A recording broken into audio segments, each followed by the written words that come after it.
The Premier was in Akubra country today. Oh, yes. What do you mean? That'll match his moleskins.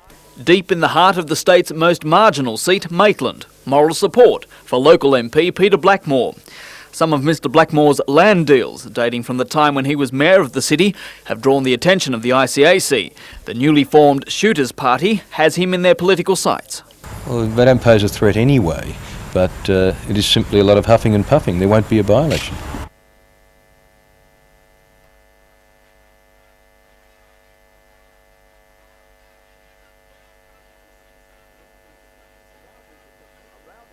A rowdy reception for Mr Greiner in Maitland, a small group protesting over the state government's plan to prune Newcastle's rail line as part of its multi-billion-dollar honeysuckle development. The whole basis of honeysuckle is the removal of that short stretch of railway line. The fact is, honeysuckle will not happen, cannot happen. It's physically impossible for it to happen unless that stretch of rail link's removed. The rail dispute has been a sticking point in the honeysuckle scheme. An annoyed Premier dismissed the protests as the rantings of a vocal minority. Oh, it's a beat-up. I don't think there are very many people at all aggro about it.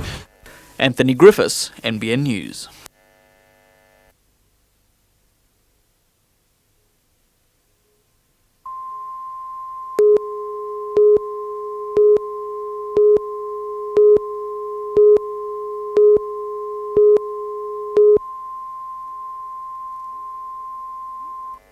Newcastle's John Hunter Hospital boasts state-of-the-art equipment and excellent staff. However, Professor of Medicine Nick Saunders says the budget needs to be increased.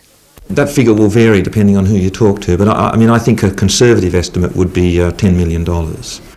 There are long waiting lists for surgery. Medical patients at the John Hunter are taking up surgical beds. The surgeons, unfortunately, and the surgical patients, unfortunately, are bearing the brunt of the pressure at the moment because it's their operations that have to be cancelled.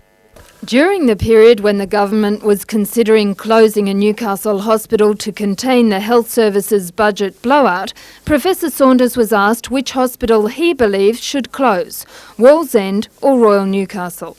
My advice was that, in fact, I thought there would be less dislocation of services by closing Wallsend Hospital than by closing Royal Newcastle.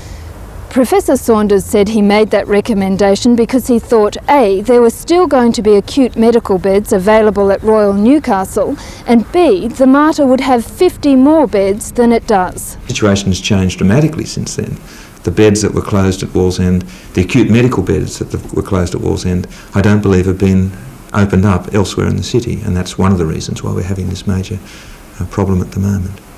After 14 years with Newcastle University and having been involved in the establishment of the John Hunter Hospital, Professor Saunders has resigned. He'll take up a position as Dean of Medicine at Adelaide's Flinders University. I'm leaving because it's a natural step in my professional development and career. The appointment will take effect from early next year. Jane Anderson, NBN News.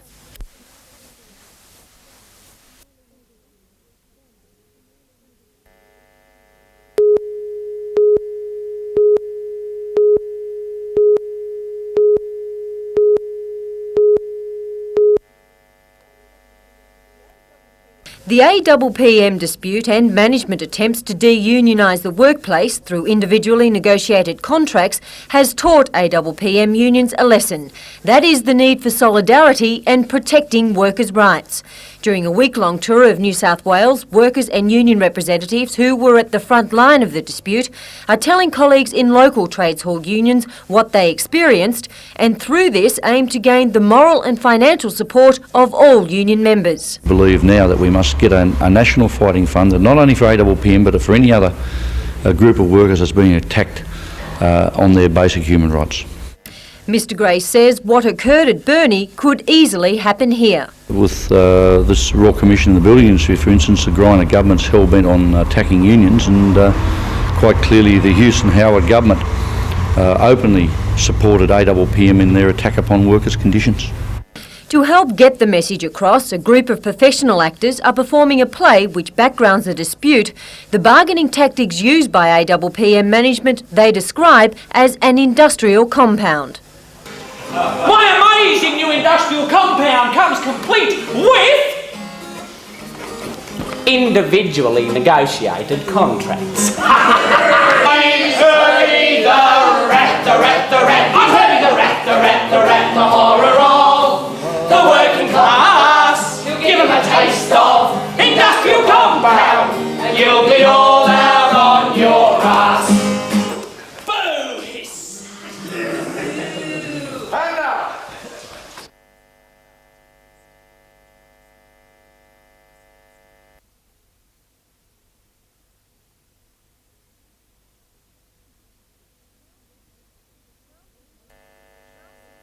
The town is Windsea, a fictional place which could pass for any village along the northern New South Wales coast. Money-hungry landowner Vic Naylor, dressed in the saintly white, wants to demolish the town's beachside kiosk owned by Sue, the woman in red. The issue unites Sue and her wayward son Paulo, known as the coastal mongrel, who spent the last 7 years surfing his way up and down the coast.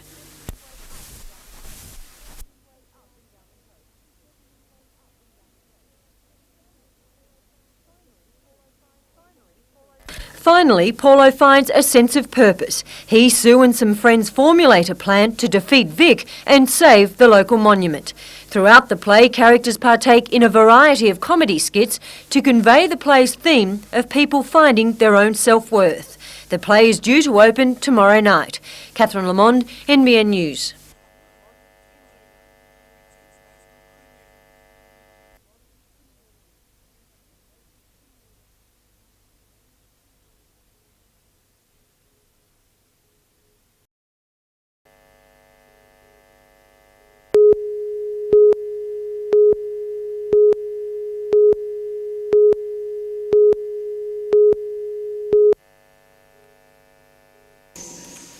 There are so many organisations that put forward this notion that the only way we're going to solve. In 1982, 1983, there was this small, close-knit group that can be introduced as an extension of some of the initiatives until we get away from this.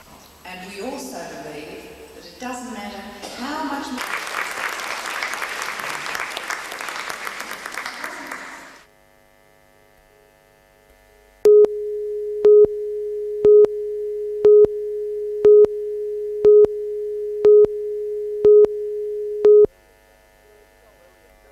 Joel Elliott doesn't say much. He downright hates to be interviewed. He prefers to let his bike do the talking.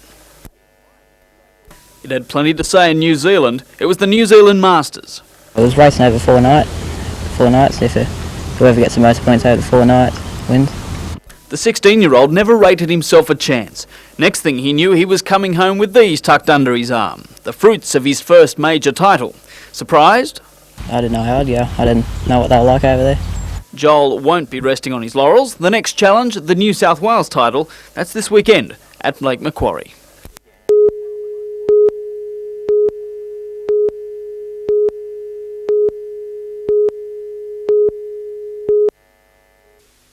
After protracted public debate and a commitment to the development that brings the lure of as many as 70 jobs to the coast, Planning and Energy Minister Robert Webster gave the thumbs up to the Miquelot Island Tourism and Recreation Plan.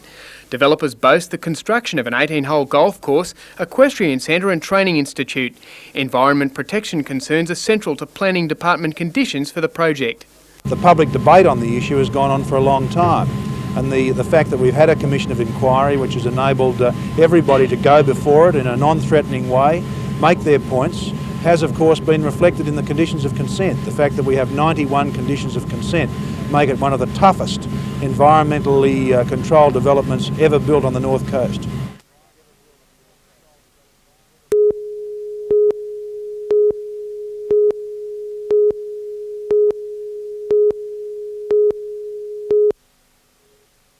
At the centre of the refuge wrangle, this tranquil 2-hectare block of land at Abernethy, 10 kilometres south of Cessnock.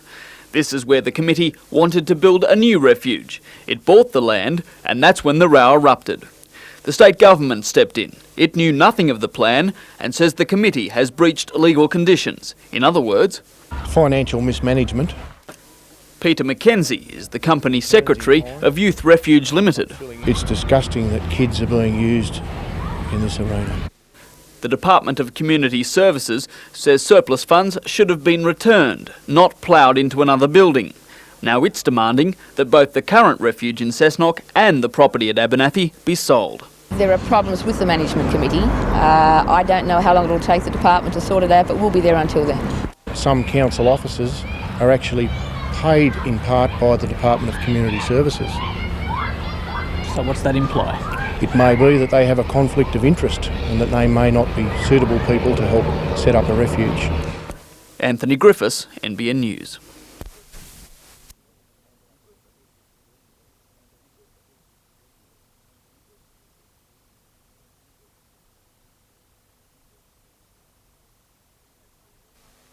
It's been a tough few days for 27-year-old labourer Greg Clark, copping some hearty flack from his mates.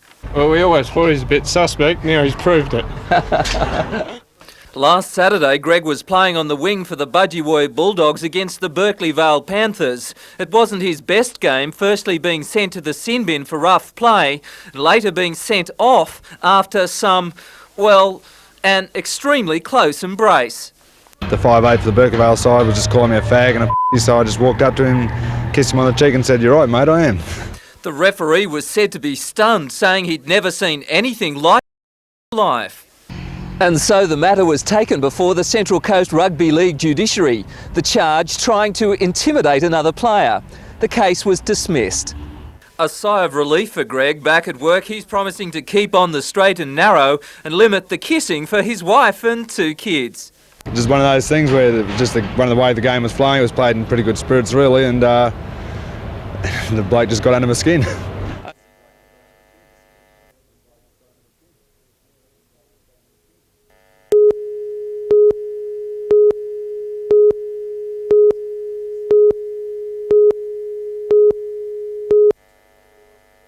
David Dew of Echuca in Victoria, riding up front, has persuaded Newcastle cyclist Anthony Peden to join forces for a crack at the tandem event at the World Cycling Championships in Valencia, Spain during August.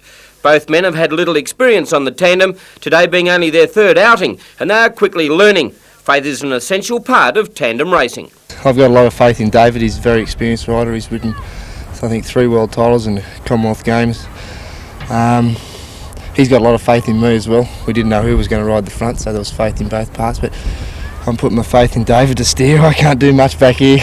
Anthony is the main man tactics-wise because he sees what's happening on behind me if the other team's behind me, so he's the one that's yelling all the orders, which is a bit of a shame, but I'll put up with it. Both David and Anthony are renowned sprinters and have many representative honours to their name. This is different to them both, but as the laps tick over, confidence is building. I think we're going to make a really good combination. Anthony's ridden the tandem on quite a few occasions, and he's with his experience and my strength as well as his strength, we should go really well. Ahead of the pair is another 9 days of intense training at the Newcastle Velodrome, and then it's off to the United States for more training. For Anthony, the bitter disappointment at missing the Olympics is now a secondary thought to his goal of a world title. Disappointed at the Australian titles, as well as David, he was. We were both bidden for an Olympic position. We didn't get it. But now we're going to make the most of it in Valencia at the Worlds, and we'll bring back a medal, and hopefully it's gold.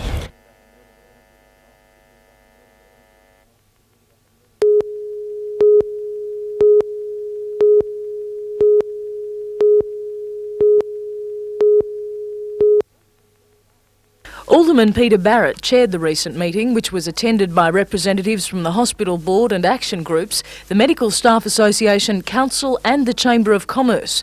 The delegation wants answers from all 4 political parties. It wants to know what options will be available to the people of Port Macquarie if the private option is blocked. We want written documentation and clarification of where we're at with the proposed publicly funded hospital. The delegation will include Peter Barrett, Edith Hall from the Hospital Action Group, the Chairman of the Chamber of Commerce and Dr David Malakov from the Medical Staff Association.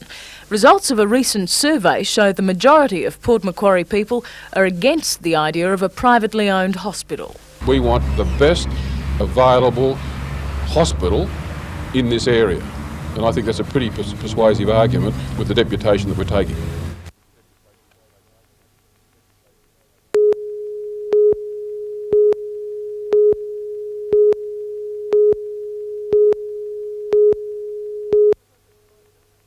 Trevor Crowe doesn't have to say anything to prove he's been through a tough game.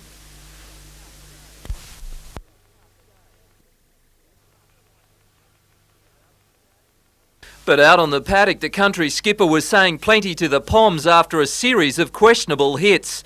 Crowe and country coach Frank Fish went on record saying the tourists were hunting for heads. But the Australian Rugby League has called for any comments to be kept to the changing sheds. Unfortunately, I can't speak as freely as I have been in the past. But Crowe feels strongly enough to warn the ARL that the Poms are back to their old tricks. I've played harder games, but I love playing the game hard, but I'm not a cheap shot person, and that was really the name of the game. The Parks match left a score of wounded on both sides, which soured what could have been an entertaining match. The country side going down 24-6. Trevor Crowe has praised his players for their control. The Australian Rugby League has formally apologised to the tourists for any criticism following the match. Peter Ryan, NBN News.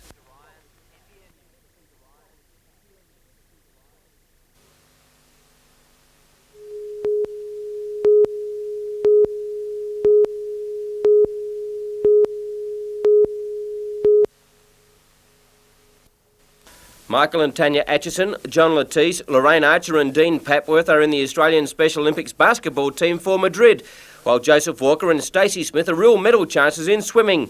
All 7 athletes mixed with some of their sporting heroes yesterday and took them on at their own game. The Newcastle Falcons took time out from their build-up to tonight's clash with the Brisbane Bullets to lend a hand, and the Olympians loved it. But it may have been part training, part fun, but there is a serious side to all of this. These young Aussie representatives are strapped for finances. In stark comparison to the $10 million in assistance our able-bodied athletes will receive, for the Special Olympians, they have to raise around $6,000 each just to get to Spain. How can we help? Mainly by supporting all the events that they're running. They're running a jazz supper dance on Saturday night. And, also, they've got a trip going up to the Gold Coast for gamblers. And it's a fun way to raise money, and it's also good for us. There'll be no gambling in Madrid though, just pure gold. Oh no, we can't have that.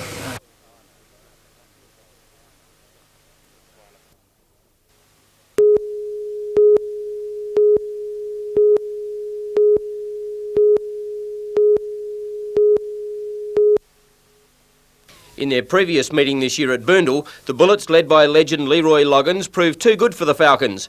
Since then, both teams have suffered losses, which have hindered their path towards the top. For the Falcons, Terry Dozier is again doubtful because of injury, giving the Bullets a giant height and physical advantage, but coach Brian Curl is cautious and is keenly aware of the importance of this match. We've lost 3 in a row, and I know Newcastle lost a couple in a row, but we're both vying for that spot in the 8, and it's a crunch weekend. We've both had disruptions with injuries and players being away, but I guess that's what it's all about, the game. We've got to overcome those problem areas. Neil Turner, Jason Joins and Grant Kruger will carry the workload for the Falcons inside, while their outside shooters will have to be on target. For the fans, tonight's match could turn into a shoot-a-thon. Well, Michael Johnson doesn't mind putting up a shot, and nor does Everett Stevens, and we all know what Al got 30-odd points last time we played him at home, and Shane and Leroy and Branch, they can light the ball up, so the hoops up with a few shots. So, yeah, it'll be an interesting game, but I don't think games are won from outside. You've got to have that inside game as well, so we've got to hope that we can get our inside game going.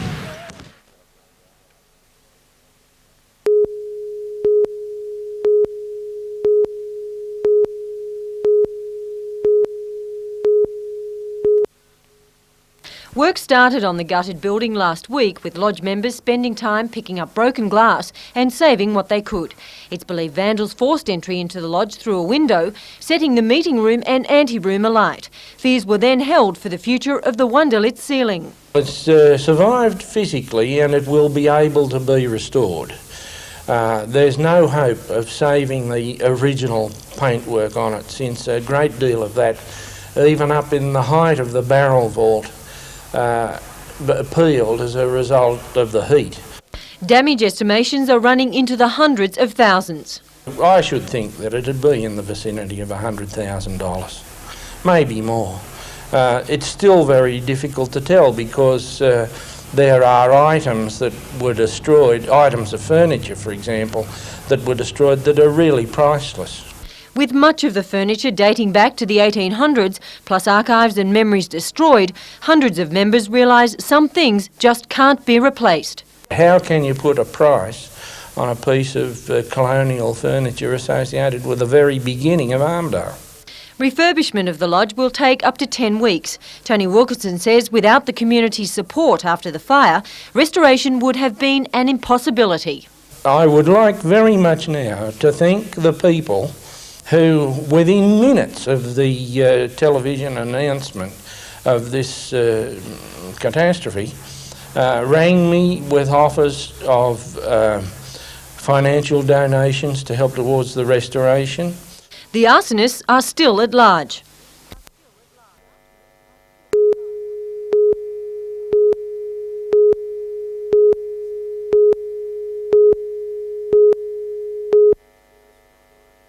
Today it was signed, sealed and delivered. Transport Minister Bruce Baird put pen to paper, and with that flourish, Bradkin consolidated won what had been a long battle to supply bogies for 350 coal wagons. This is a bogie, in other words, the wagon's wheels.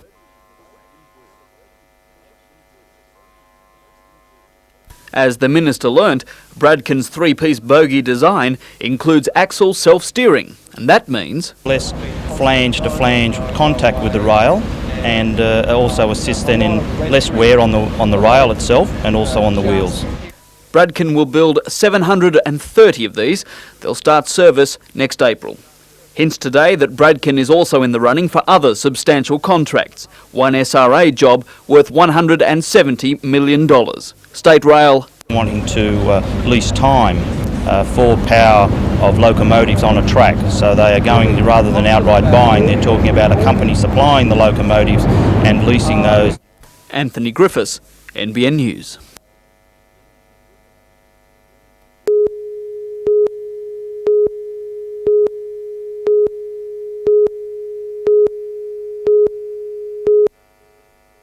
Below the Timberline is the title of the fine wood sculpture and still life exhibition. Creators Cooranbong Sculptures Jeff and Hedley Neal have transformed mahogany, black bean and coachwood into almost photographic creations of great intricacy. Some of them taking a new approach to traditional images. The exhibition closes on June 21st. And opening at the Newcastle Regional Art Gallery, an exhibition featuring ceramics. The message, don't throw out that brown stoneware vase or crazed earthenware pot. 1970s are back in style. Inspired by Australia's famous red-brown landscape, the pieces are considered timeless. Catherine Lamond, NBN News.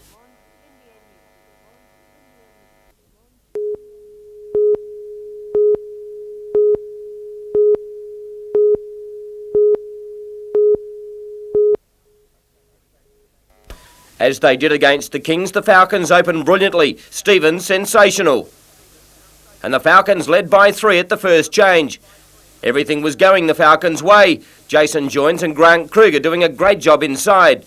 But only making 1 from 6 free throws was to prove costly later on. Legend Leroy Loggins lit up for a big 3 before Stevens produced some magic and an 11-point half-time lead.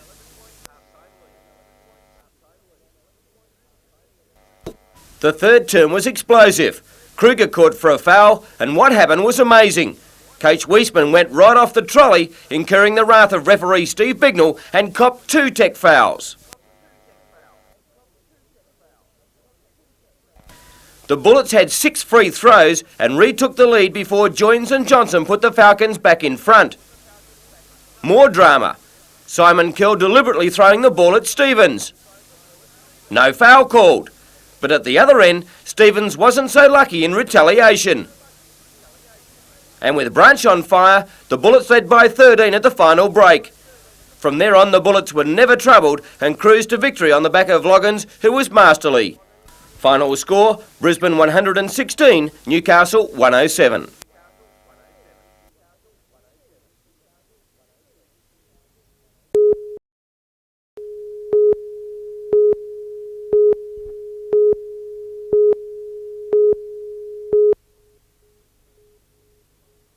The new pool is the product of community support, with the people of Tamworth raising thousands of dollars to get it built.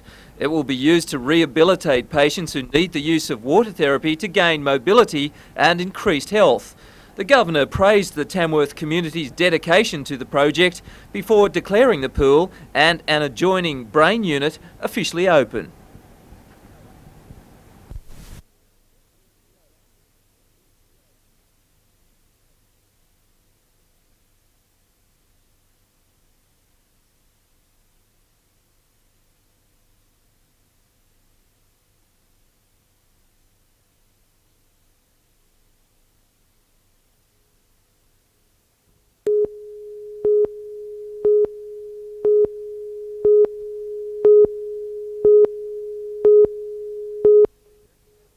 Police are still investigating the cause of the fire that began in a carport around 10 o'clock last night.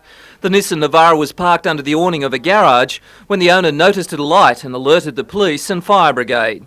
200 litres of bitupave and highly flammable insecticide was stored in a 700-litre tank attached to the back of the truck, firemen fearing it would explode. Quick action saw the blaze soon under control, with flames confined to the truck's cabin.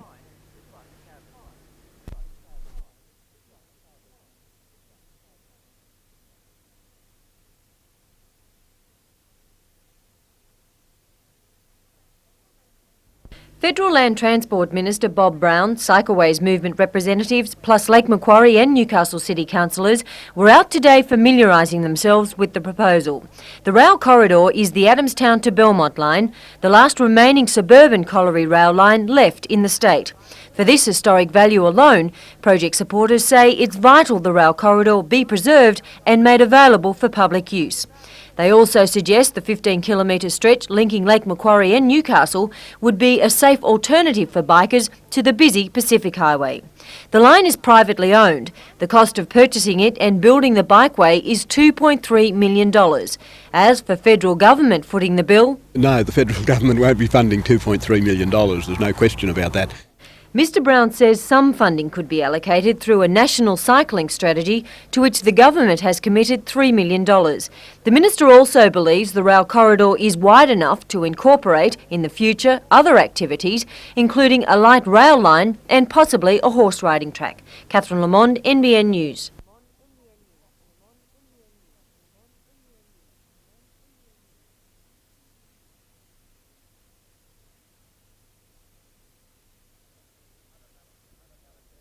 The Hunter Valley Veteran Cycling Carnival has grown each year, and the roll-up to the 92 titles has pleased the organisers. Current and former world champions, national and state title holders competed in scratch races around the southern end of Kooragang Island, and tomorrow they really hit the road. A handicap race for ladies and gents to Nelson Bay and back. 70 riders have made the journey from Sydney to take part, but the Hunter riders are expected to hold their own. After being beaten 3-1 by Blacktown City in the first round, an improved Adamstown Rosebuds extracted some revenge with a 1-1 draw at Adamstown today. A scoreless first half by both teams, but the Buds got into action when they stripped City of the ball in the second half, later back inside, and Alan Gilday did the rest. But Blacktown didn't fold and they kept pressing the Rosebuds line, and the goal finally came. Jason Connolly put Darren Stewart into a gap, and he did extremely well in the area, and what a shot. Final score, Adamstown 1, Blacktown City 1.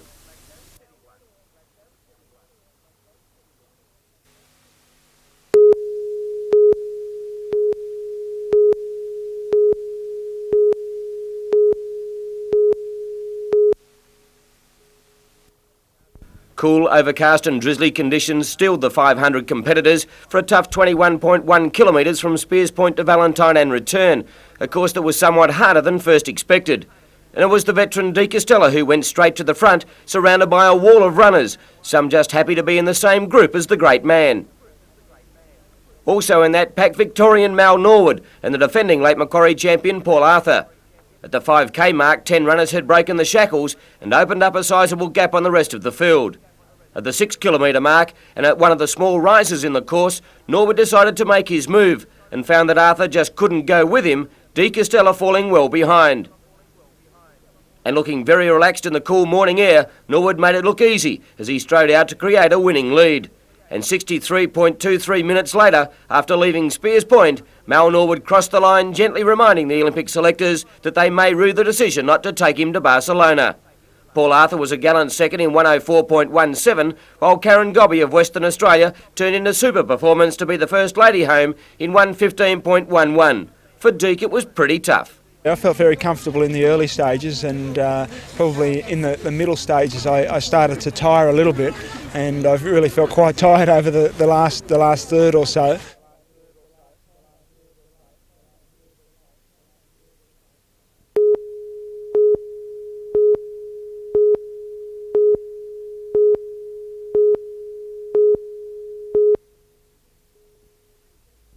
Three years ago, Peg Fletcher says the need for a hostel to accommodate elderly members of the community suffering from dementia was discussed.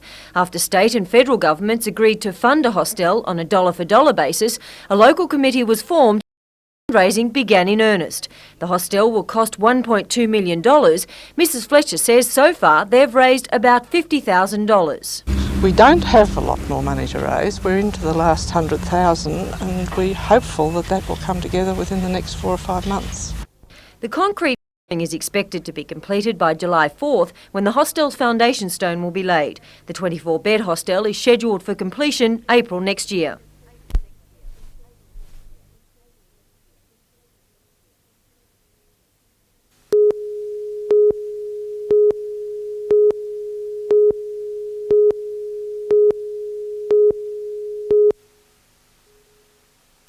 It was just a super day for that open well, their backline swinging into gear, good defence holding the movement. Then Dave Harpison gave Walker the edge with 2 good penalties and the red and whites led 6-0. Inspired to run the ball, Walker showed a flair in attack and again only great defence denied them more points. But super boot Harpison sealed the win for Walker, this 45-metre attempt into the breeze. Not a problem, and straight over the black dot for a 9-0 win.